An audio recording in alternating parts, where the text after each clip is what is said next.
எல்லோருக்கும் வணக்கம்.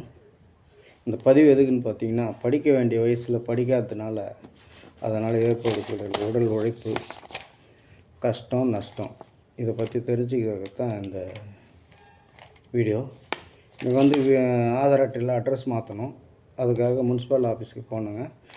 அங்கே அந்த அதிகாரி அட்ரஸ் மாற்றணுன்னாக்கா எந்த அட்ரஸ் மாற்றணுமோ அதுக்கு ஆதாரம் என்ன இருக்கோ அதுவும் ஜெராக்ஸ் கடையில் ஒரு ஃபார்ம் விற்பாங்க. அந்த ஃபார்ம் வாங்கி ஃபில்லப் பண்ணி எடுத்துகிட்டு வந்து கொடுங்க, பண்ணிடலாம் அப்படின்னு சொன்னார்.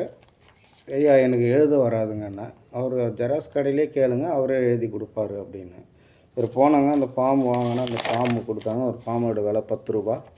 அதை கொஞ்சம் எழுதி கொடுங்கன்னு கேட்டால் அவர் ஒரு ஃபார்ம் எழுதி கொடுக்க 20 ரூபா கேட்டாருங்க. நான் 20 ரூபா இருந்தால் ஒரு வேளை டிஃபன் சாப்பிட்லான்ற எண்ணத்தில் நானே எழுத ஆரம்பித்தேன். எழுத ஆரம்பிக்கும் போது அந்த அதிகாரி எல்லாமே கேபிட்டல் லெட்டர்ஸ் பெரிய பெரிய எழுத்தில் தான் தனித்தனி எழுத்தில் எழுதணும், நீங்கள் எழுதுந்து செல்லாதுன்னு சொல்லிட்டாரு. பாருங்க, அது தப்பாயிடுச்சு. வேறு ஃபார்ம் வாங்க போனேன். சரிங்க, வேறு ஃபார்ம் ஒன்று வாங்கி பார்த்து ஒவ்வொரு எழுத்தாக பார்த்து தனித்தனியாக பொறுமையாக உட்காந்து எழுதிட்டேங்க. எழுதி எடுத்துன்னு போய் கொடுத்தா அப்பவும் தப்பாயிடுச்சு. இந்த எம்மை ஸ்மால் லெட்டர்ஸ் மாதிரி இருக்குது, எம்மும் ஓவும் ஸ்மால் லெட்டர்ஸ் மாதிரி இருக்குது, நீங்கள் இது செல்லாது அப்படின்ட்டார். ஐயா எப்படிங்க ஐயா, 20 ரூபா ஃபார்முங்க, ஒரு ஃபார்ம் 10 ரூபா, அதுக்கு நாங்கள் என்ன செய்ய முடியும்? சரி நீங்கள் வாங்கிட்டு வாங்க, நானே ஃபுல்லப் பண்ணி தரேன், ஆனால் லேட் ஆகும்னாரு. சரி நான் வாங்கிட்டு வந்து கொடுத்தேன். சொன்ன மாதிரி அவர் ஃபுல்லப் பண்ணி கொடுத்துட்டாரு. ஸ்கூலில் போய் கையெழுத்து வாங்கிட்டு வாங்க, ஸ்கூலில் கையெழுத்து வாங்கிட்டு வந்துட்டேங்க. அது பார்த்துட்டு எல்லாம் கரெக்டாக இருக்குது, நீங்கள் போய் நெட் சென்டரில் போய் பதிவு பண்ணுங்க, இங்கே பதிவு பண்ண முடியாது அப்படின்ட்டாரு. சரி நெட் சென்டரில் எடுத்து போய் கொடுத்தாக்கா இது ஆசிரியர் கையெழுத்து, நீங்கள் சீஃப் டாக்டர்கிட்ட தான் கையெழுத்து வாங்கணும், இந்த ஃபார்ம் செல்லாது அப்படின்ட்டாங்க. என்ன பண்ணுறது, வேறு ஃபார்ம் வாங்கி பண்ணணும். நான் சரிங்க, 3 ஃபார்ம் வேஸ்ட் ஆகிடுச்சுங்க. மறுபடியும் இன்னொரு ஃபார்ம் வாங்கி அதில் ஃபோட்டோ ஒட்டி சரின்னு டாக்டர்கிட்ட போய் கையெழுத்து வாங்கிட்டேங்க. அவர் டாக்டர் சைன் பண்ணி கொடுத்துட்டாரு. சரி இதை எடுத்துமே கொடுத்தா பார்த்தீங்கன்னா அவர் டாக்டர் என்ன பண்ணிட்டாரு, மாமலாக எழுதுகிற மாதிரி ப்ளூ இங்கில் கையெழுத்து போட்டு சீல் போட்டு கொடுத்துட்டாருங்க. இது எனக்கு தெரியாமல் எடுத்துன்னு போய் கொடுத்தாக்கா, ஏன்னா சரியாக தெரியல, பார்த்தீங்கன்னாக்கா இது ப்ளூ இங்கில் இருக்குது, நீங்கள் பச்சை இங்கில் தான் கையெழுத்து போட்டு வாங்கிட்டு வரணும் அப்படி, இது ஃபார்ம் செல்லாதுன்ட்டாங்க. சரிங்க, 4 ஃபார்ம் ஆச்சுங்க. சரி 5வது ஃபார்ம் இது பார்த்தீங்கன்னா இது மறுபடியும் ஃபுல்லப் பண்ணி அந்த டாக்டர்கிட்ட அவர்கிட்ட சொன்னால் மறுபடியும் சைன் பண்ணி சீல் போட்டு கொடுத்துட்டாருங்க.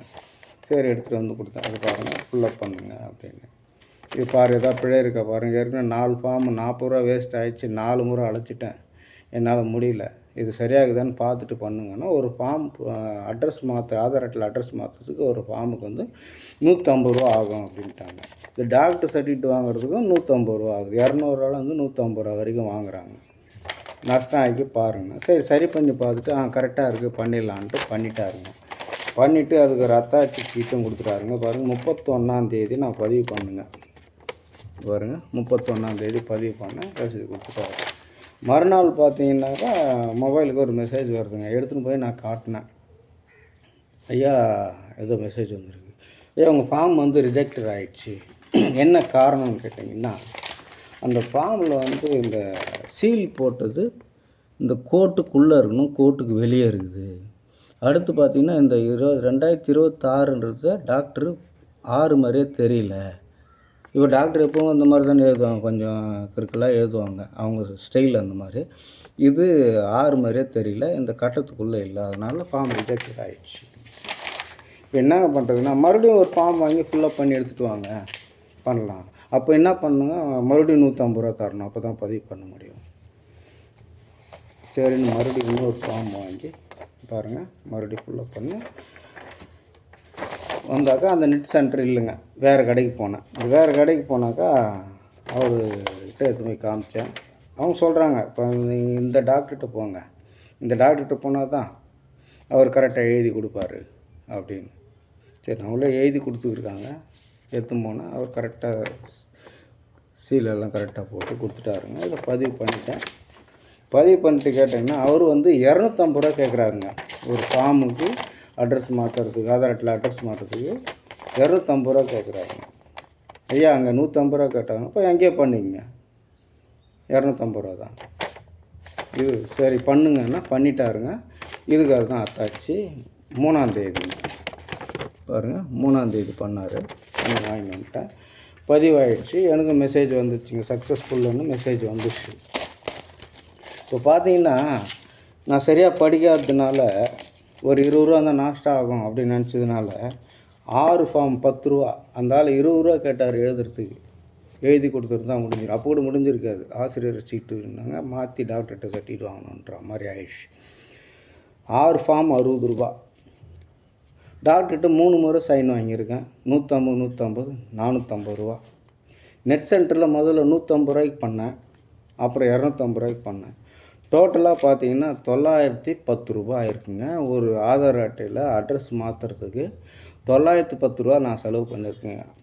நான் வந்து வசதியான ஆளும் இல்லைங்க, ஆட்டோ ஓட்டுறேங்க.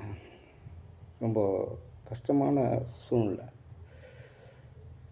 காலையில் 6 மணிக்கு எந்திரிச்சு போனோன்னா நைட்டு 9 10 கூட ஆகிடுங்க. அவ்வளோ நேரம் நான் அந்த ரோட்டில் போய் காத்துட்ருக்கணும். அதுக்கு வருமானம் பார்த்திங்கன்னா 500 ரூபா 600 ரூபா, அதிகபட்சம் 600 ரூபா, குறைஞ்சபட்சம் 500 ரூபா. இதில் டீசல் செலவு, வண்டி செலவு, என்னுடைய டிஃபன் செலவு, மதியம் சாப்பாட்டு செலவு, இதெல்லாம் போக எவ்வளோ நிற்குன்னு பாருங்கள். இந்த கஷ்டத்தில் ஒரு ஆதார் அட்டையில் அட்ரஸ் மாற்றுறதுக்கு 910 ரூபா நான் செலவு பண்ணிய நிர்பந்தம் ஆயிடுச்சுங்க. இந்த கஷ்டத்தையும் இந்த நஷ்டத்தையும் இந்த உழைப்பையும் எனக்கு யாருங்க சரி கட்டுவா? யாருக்கிட்ட நான் கேட்குறது, யாருக்கிட்ட சொல்கிறதுன்னு எனக்கு தெரியல. எந்த அரசாங்கத்தை நான் முறையிடுறது? இப்போ எல்லாமே வந்து முதலமைச்சருன்றாங்க. ஒரு சிலது நடக்குது, சிலது நடக்குதா என்னன்னு தெரியல. இப்போ என்னுடைய இந்த உடல் உழைப்புக்கும் எனக்கு ஆன இந்த நஷ்டத்துக்கும் நான் யார்கிட்ட நஷ்டஈடு கேட்குறதுன்னு எனக்கு தெரியல. அதனால் இது ஒரு வீடியோ போட்டிருக்கேன். இது இப்போ சில பேருக்கு விழிப்புணர்வாகவும் இருக்கலாம், இல்லை இதனால் ஒரு நல்ல அரசாங்கத்துக்கு நல்ல ஒரு விழிப்புணர்வு ஏற்படுத்தலாம், மற்றவங்களுக்கு இந்த கஷ்டம் இல்லாமையும் இருக்கலாம். அதுக்காக தான் இந்த வீடியோ. இதை ஷேர் பண்ணுறதும் பண்ணாததும் விருப்பம். அடுத்து இதுக்கு ஒரு நல்ல வழி கிடைக்கணும், அதுக்காக தான் இந்த வீடியோ. மற்றவங்க இந்த மாதிரி கஷ்டப்படக்கூடாது, பிள்ளைங்க நல்லா படிக்கணும், அதுக்காக தான் இந்த வீடியோ. நன்றி, வணக்கம்.